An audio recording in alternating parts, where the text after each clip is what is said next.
Hello everyone, now I'm here with my next video of arrays.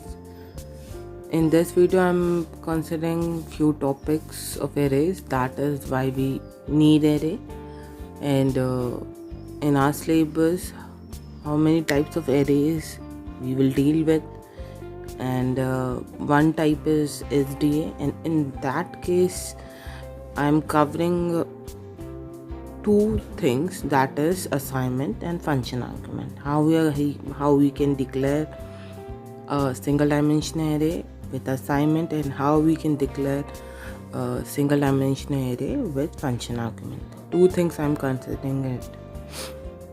And see, the picture denotes as the value stores continuously, means array always deals with continuous memory allocation. And first of all, what is array and why we are dealing with it?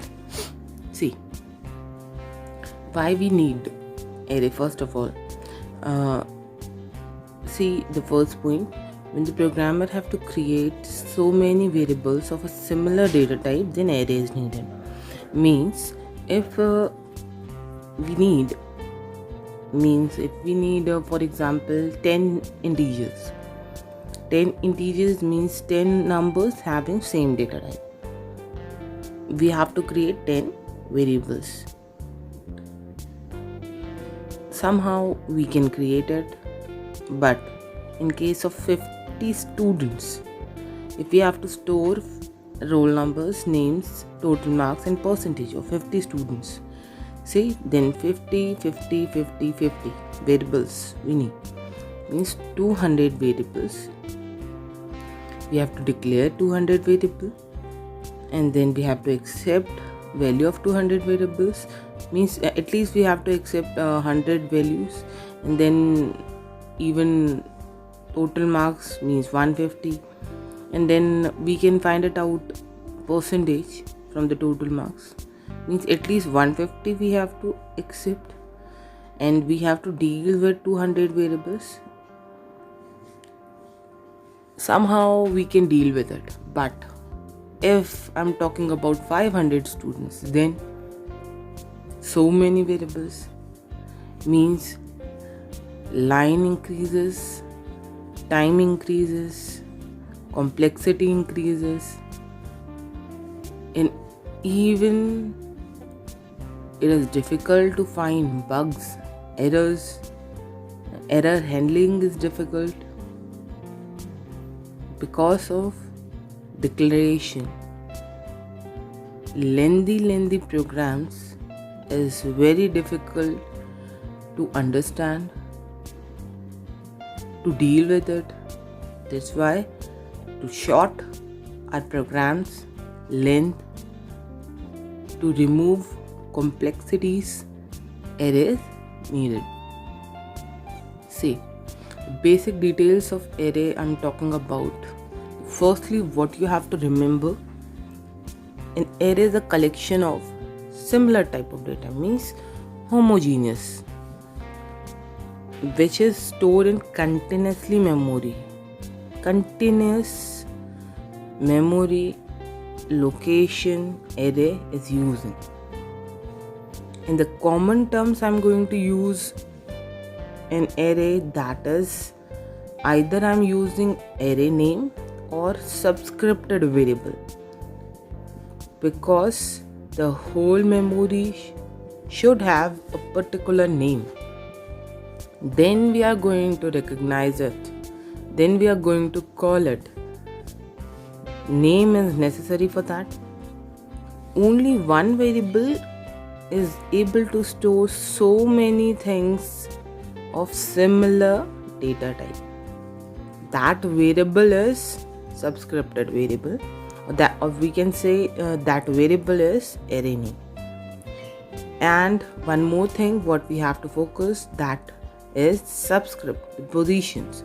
If we are storing 50 names, array name is name, and the position should be different, because we are storing 50 different names in different positions, means index, position, we can say subscript should be different. See, In big, I had already mentioned subscript 0, 1, 2, 3. The same way, in every position of array always starts from 0. If the length is 8, then the first location always 0 and the last location is always 8 minus 1 means 7. The array in memory, it will look like in this manner. The position of A0 stores C. Position of A1 stores O. Position of A2 stores M. A is array name. I am adding 0, 1, 2, 3 because particular character is stored in a particular location. That's why you have to mention subscripted variable with its subscript. Then only computer can able to understand you are pointing which character right now. And then I'm moving for the types. Basically, in array have different things also, but in your case only two things, means two types you have to follow, that is single dimensional array and double dimensional array. See, in single dimensional array what you have to remember, elements stored in row only, and in double dimensional, elements stored in row and column format. You have to remember this.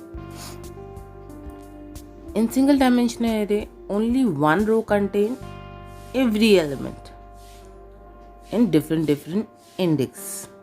But in double dimensional array, row and column contain each and every element.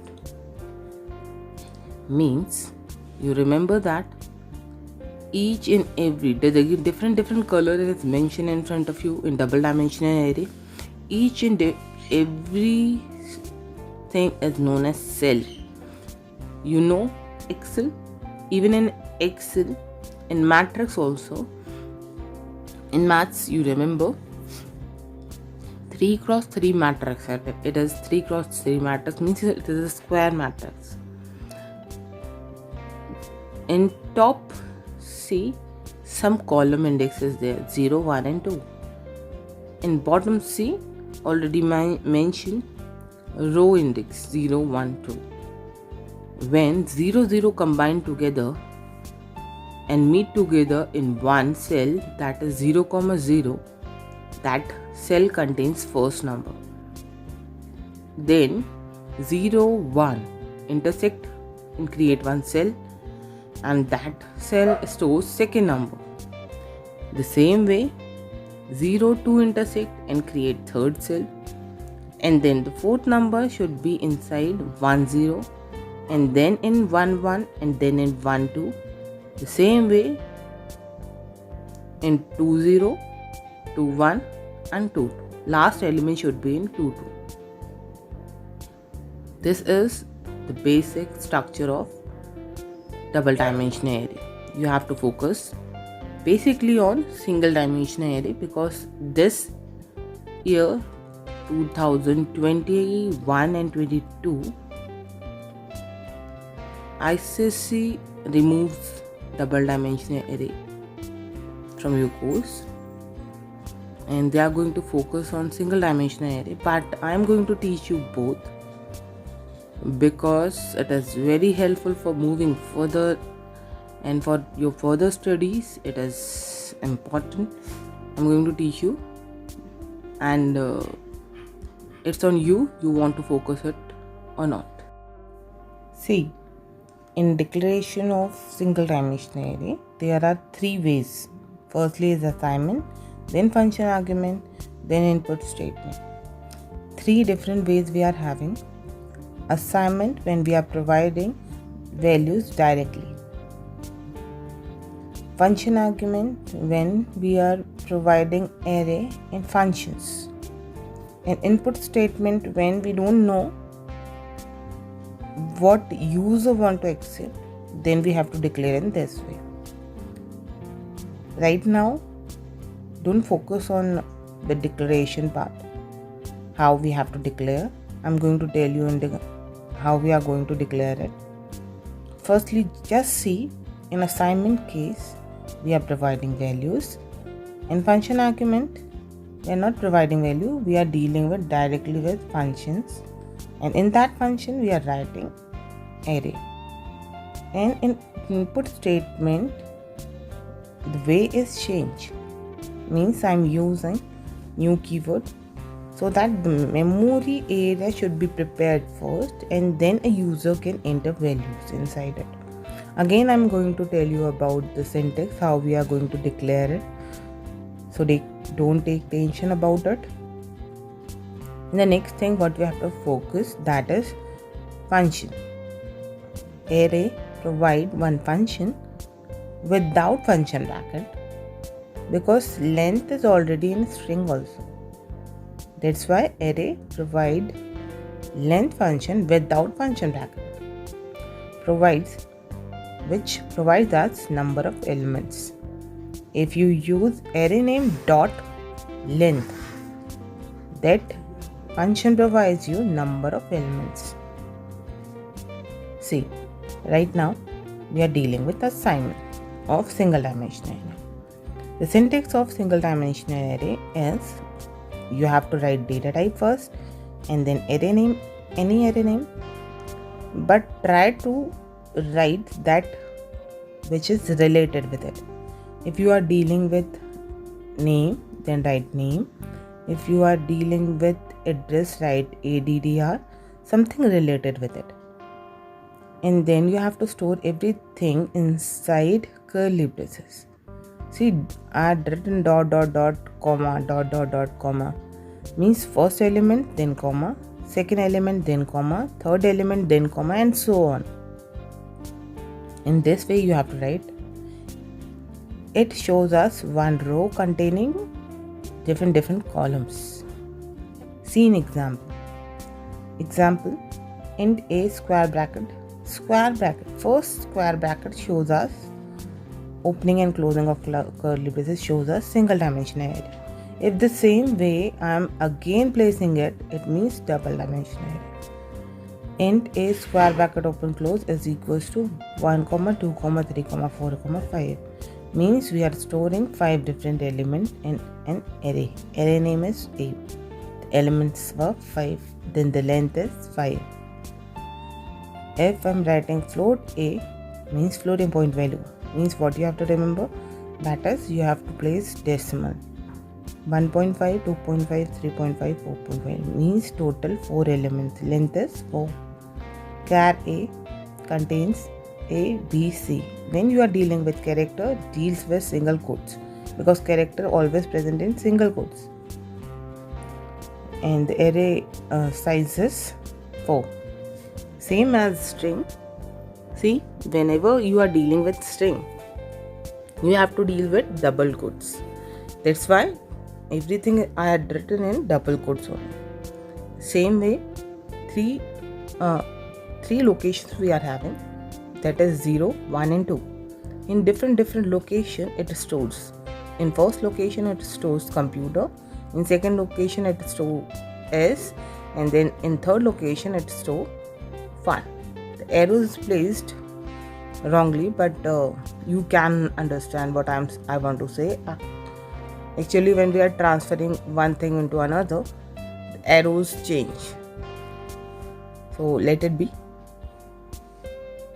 First element plays inside first box, second element plays inside second box, and third element plays inside third box. The position is 0, 1 and 2. See, in rectangular box I had written A0. A 0th location contains computer. A1 locations contain S. A second location contain fun. You have to write the locations also, then computer is able to understand what you are talking about.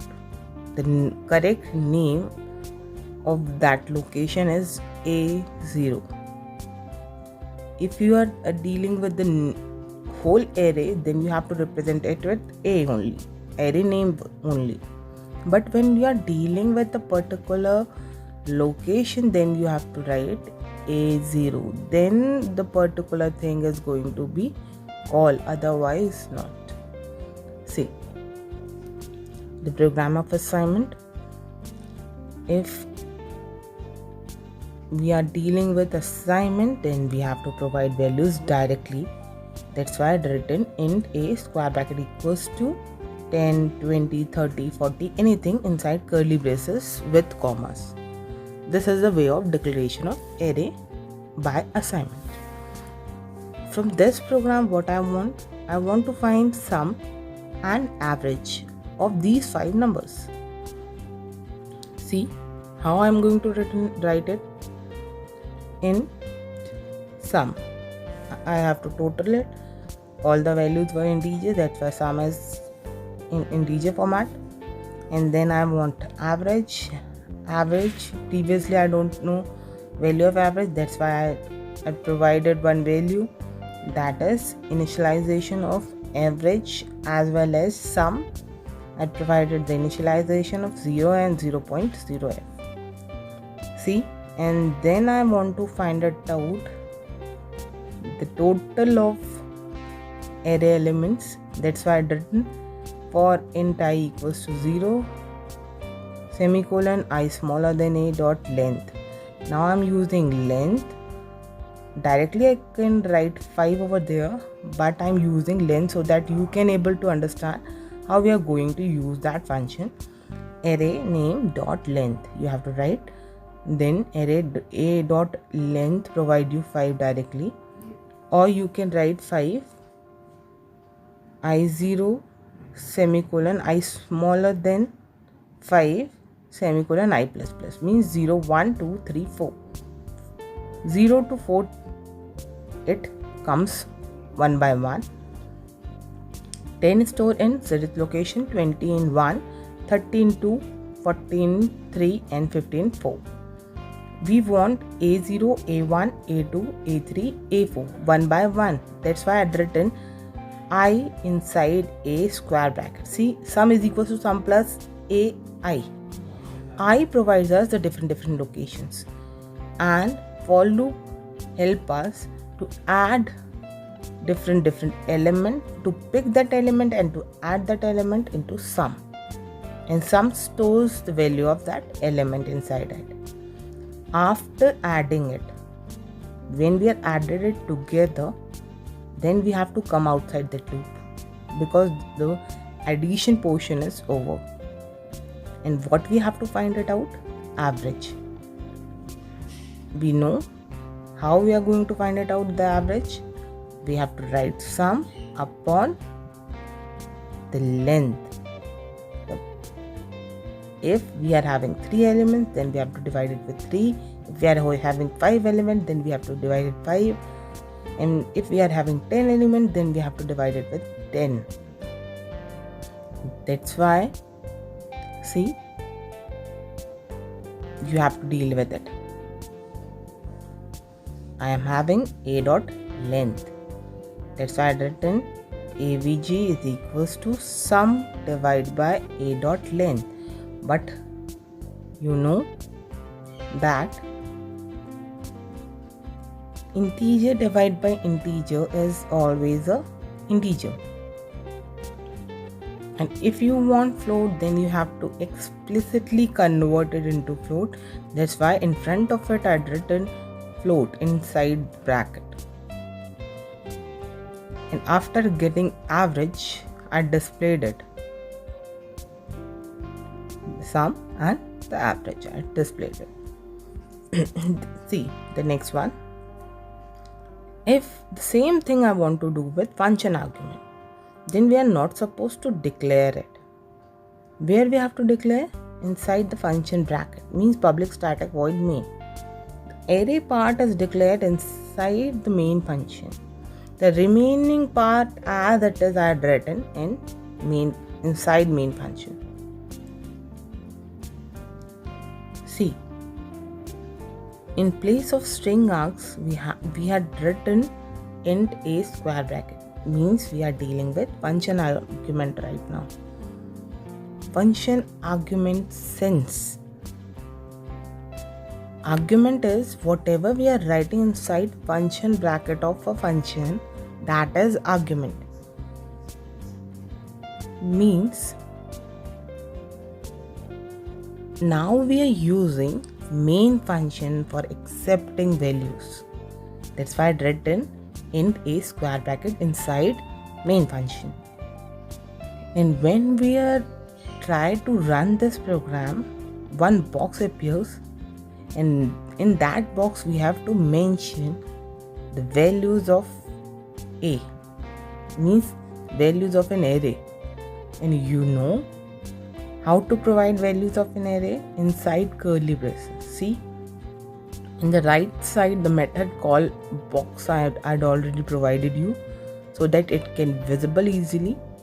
See, inside curly braces I had written 1, 2, 3, and then we have to press OK, and after that we are getting the output, that is sum is equals to 6 and average is equals to 2.0.